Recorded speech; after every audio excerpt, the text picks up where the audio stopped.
Hi, welcome back to the channel. Now we're going to cut a MDF window board today. These come in three different sizes. They're either a 220, 245 or 295 in the UK.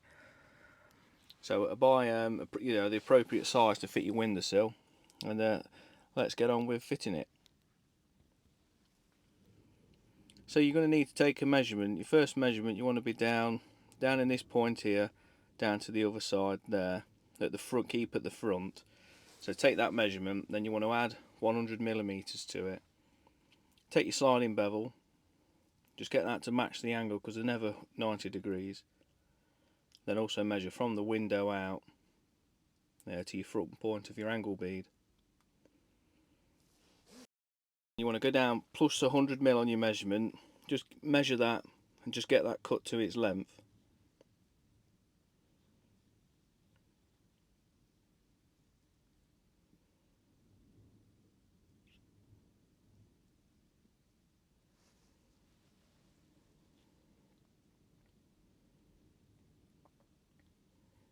Now once you've got it cut to length, the best thing to do is a round over bit in your router, or you could do this with a sanding block if you haven't got a router, and just round it off with that. Do it on all four sides, just for the first few inches. It's just easy to do it now than after you've cut around your reveal.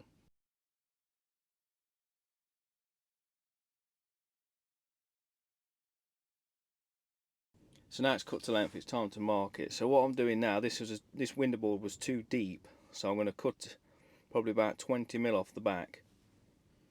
What you have to remember with the backs of the window boards is that when you fit your windowsill to your plastic window, there's a slight lip on it. Well, you don't want that to interfere, so I'll rip this down to its correct width, and then rotate it up, turn it upside down, and then I'd remove, probably it's 25mm thickness, the window board, so remove about 20mm of it, so it can just sit over that lip so it doesn't push you away. Some people just fit the window board up to the back and then they'll just caulk or use a white sealant after it's painted to hide that gap, but plastic windows, they do move around a little bit in the summers and that, so it's nice to have a decent cut and get it sitting on that lip. I'll add a picture in a few moments of what the back should actually look like, but now I'm going to rotate this over,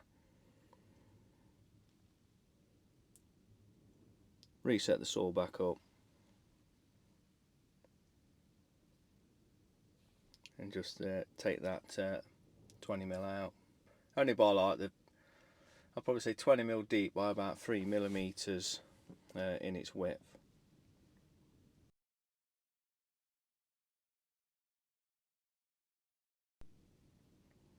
So now that's done, you mark out from the back of your window board to where your finished angle bead was, and then measure back 50mm back. Good bit of camera work there. And this way, when you need your sliding bevel, always marry up with the top front point where the angle bead touches. So from there back,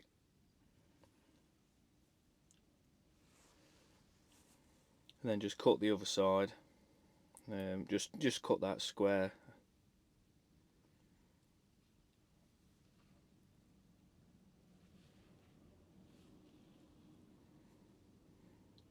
Now the trick here, I always cut these with a handsaw. If you use a circular saw or something like that, which is absolutely fine, but it can lift up and break some of the MDF away from the top.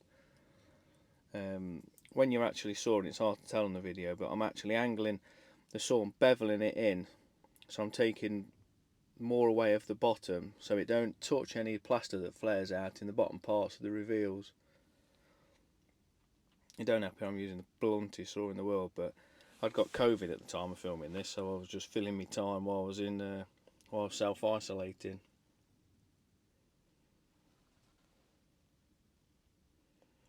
So get to your front point and then just cut that bit out.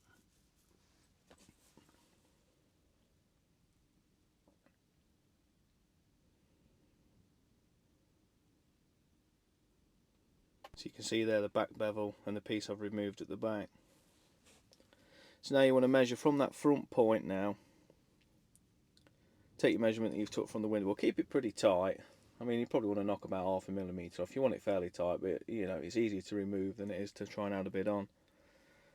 So mark both of them, and then go back up to your room and reset your bevel to match that reveal. Just remark that and then cut away.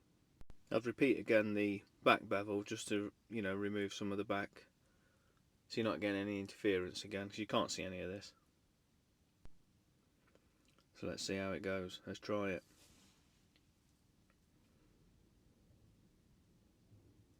There we go. Nice easy fit first time.